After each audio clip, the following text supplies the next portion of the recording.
In today's video, you will know how the structure containing inner mesenchyme, optic curve, lens vesicle, outer mesenchyme, and optic stalk gets converted into a human eye.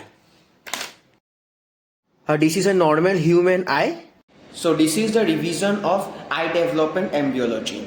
So first of all, that as you know that this is a neural tube, and this neural tube divided into three parts: prosencephalon, mesencephalon, and rhombencephalon. But now I want to discuss or mention about this prosencephalon. So first of all, as you know that this is the cavity of prosencephalon and this is the wall of prosencephalon. And now if you see that from this prosencephalon there is neuroectodermal outgrowth occurs, and this neuroectodermal outgrowth of the prosencephalon is known as optic sulcus. So therefore that I have written that optic sulcus grows due to a neuroectodermal overgrowth of prosencephalon. So now if you see that this is the proximal part of the optic sulcus and this is the distal part of the optic sulcus. If you see that with respect to the previous one, that is the proximal part has become narrowed and the distal part has become dilated. So therefore the proximal part becomes optic stalk, whereas the distal part becomes optic vesicle. And also if you see that basically that this is the surface ectoderm, so therefore that if you see that the portion of surface ectoderm above the optic vesicle becomes thickened to form lens placoid. So therefore that I have written that the proximal portion of optic sulcus becomes narrowed to form optic stalk, whereas the distal portion of optic sulcus becomes dilated to form optic vesicle. Now again, now if you see that this is the layer of the surface ectoderm. Now the lens placoid, so here sinks below the layer of the surface ectoderm to form lens vesicle. And finally that lens vesicle gets separated from the surface ectoderm. And simultaneously if you see that during the separation of the lens vesicle, the optic vesicle gets converted into a double layer optic curve. So therefore that I have written that the lens placoid separates from the surface ectoderm layer to form lens vesicle. Finally the lens vesicle also separated and the conversion of optic sulcus to optic curve occurs. So now if you see that this optic curve encloses the lens vesicle from all sides except from the inferior side. Now if you see the initial diagram, so here initially that is optic curve was not, so here enclosing the lens vesicle. But now if you see that in this diagram that is optic curve is enclosing the, so here lens vesicle from all sides except from the inferior side, that is optic curve has not completely enclosed the lens vesicle from the inferior side. As a result, that is in the inferior side that is a small opening made, basically choroidal fissure. So therefore that I have written that the optic curve encloses the lens vesicle from all sides except from the inferior side. As a result, a small opening made called choroidal fissure. So now I want to discuss here about the development of retina. So as you know that already that this is the optic curve. So first of all that is optic curve. So here divided into posterior part and the anterior part. And again basically that this posterior part of optic curve divided into two layers, outer layer and inner layer. Now if you see that is so here outer layer converted to pigmented layer, that is outer layer converted to the pigmented layer and the inner layer converted into the nervous layer. Now again further divisions, that is from this nervous layer, so here again three layers form: layers of rods and cords, layers of bipolar and ganglionic cells, and the layers of nerve fibers. And again when this nerve fibers, so here move into this optic stalk, then this optic stalk converted to optic nerve. So that's all I have written, that posterior part of optic curve divided into outer and inner layers. Outer layer differentiates to form pigmented layer, whereas inner layer forms the following layers: layers of rods and cones, layers of bipolar ganglionic cells, and layers of nerve fibers. And also finally due to a migration of nerve fibers into optic stalk converted into optic nerve.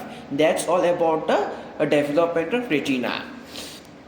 So now I will discuss you about the development of choroid and ciliary body. So as you know that this is the optic curve, this is optic stalk, and this is the inner mesenchyme surrounding the optic curve. Now here, so this is the diagram, and now if you see that this inner mesenchyme, so here differentiates to form choroid.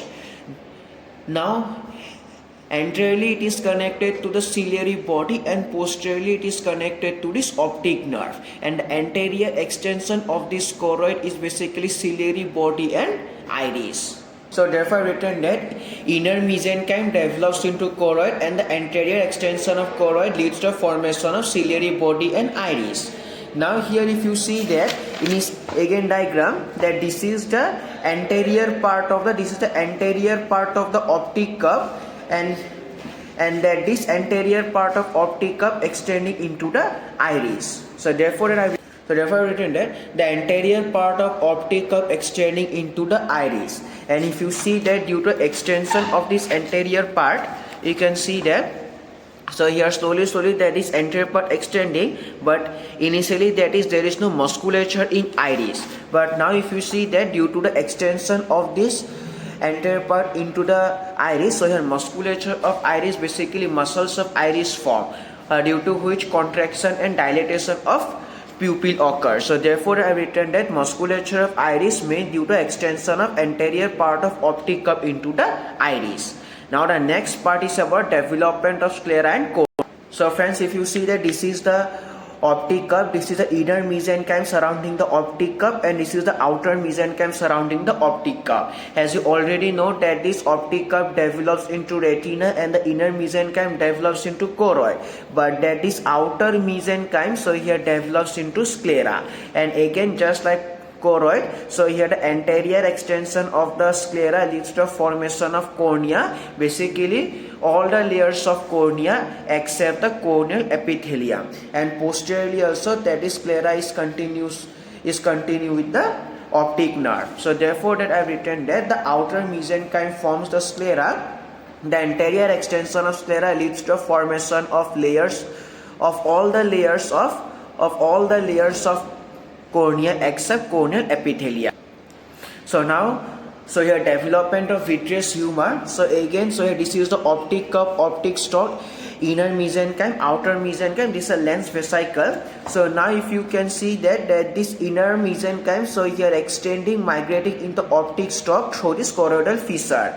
As a result, that is vitreous humor form. So therefore that I have written that due to the migration of inner mesenchyme in the optic stalk through the choroidal fissure, vitreous humor develops. So let's discuss about development of blood vessels. As you can see here, this is the outer mesenchyme, inner mesenchyme, optic stalk, choroidal fissure, and here this is the optic stalk, this is the optic curve.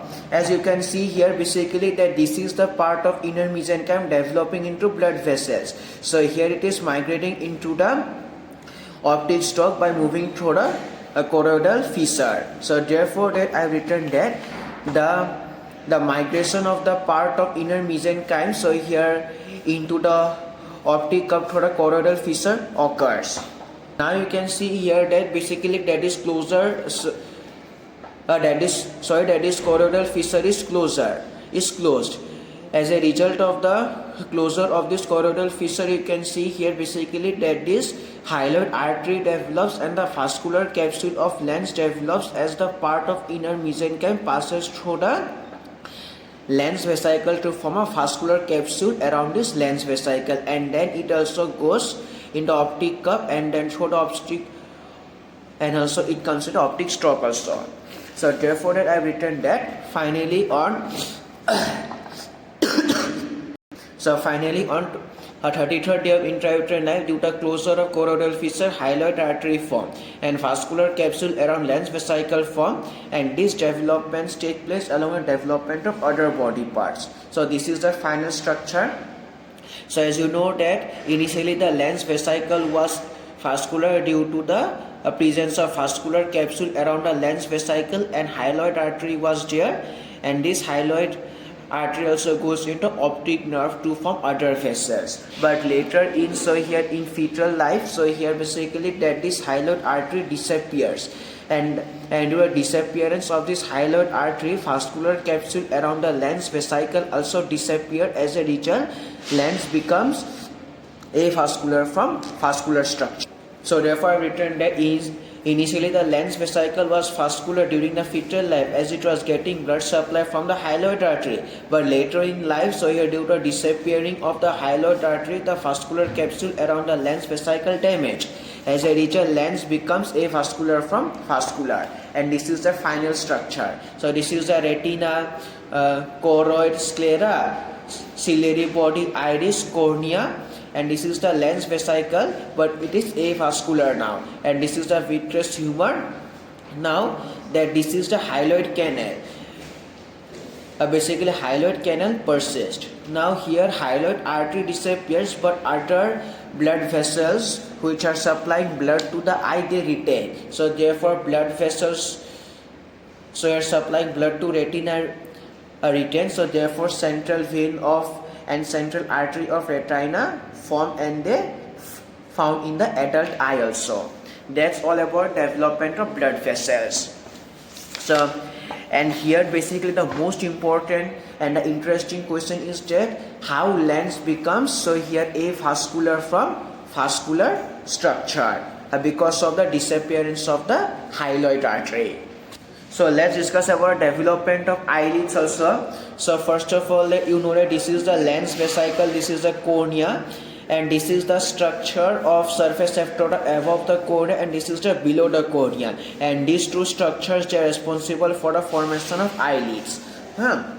Now here, so first of all, this is the mesoderm also. Now here due to overgrowth of this mesoderm, you can see here basically folding of ectoderm occurs. Now as a result, also basically that these folds become folds made, and these folds are approaching towards each other. Now so therefore I have written that ectodermal folds enlarge, and these folds are approaching towards each other. Now finally you can see here that when these two folds meet each other, or the margins of their folds when they do the fusion, then a space made basically known as conjunctival space, and also from this conjunctival space basically buds grow, and these buds are for the future lacrimal growth. So therefore I have written that finally the two folds fuse with each other. As a result, a space made due to the fusion of the two folds, and that space was called conjunctival sac. And also you can see that the buds arise from the conjunctival sac due to the growth of the lacrimal gland. Now, so here now let's discuss about nasolacrimal duct formation. So first of all that, so as you know that this is the maxillary process, and this is the mandibular process, and this is a lateral nasal process. So first of all you should know what is naso-optic furrow. Basically furrow lying between a lateral nasal process and the maxillary process. So therefore that I written that naso-optic furrow lies between the junction of maxillary and lateral nasal process. Now you can see here that this is the ectoderm, and this is the ectoderm of the naso-optic furrow. So now you can see here that basically the ectoderm of the naso-optic furrow buried. So therefore ectoderm of naso-optic furrow buried, and here finally due to the budding of this naso-optic furrow, solid cord formed. So therefore finally due to budding of the ectoderm of naso-optic furrow, solid cord is formed. And now you can see here that this is the upper end of solid cord, this is the lower part of solid cord. Now here lower part of solid cord is in contact with the nasal cavity. As a result, it is later converted to nasolacrimal duct, and the upper part converted to nasolacrimal sac. That's all I have written there. Due to connection of lower part of solid cord with nasal cavity, it is converted to nasolacrimal duct, and the upper part converted to nasolacrimal sac. That's all about the development of eye also. So therefore that this is the revision video. So therefore that I have tried to make this video as short as can, and also contains as short, because when you will do revision, then if you see all these parts, then the whole eye development embryology will be revised. That's all. So thank you, and please stay tuned for the future videos.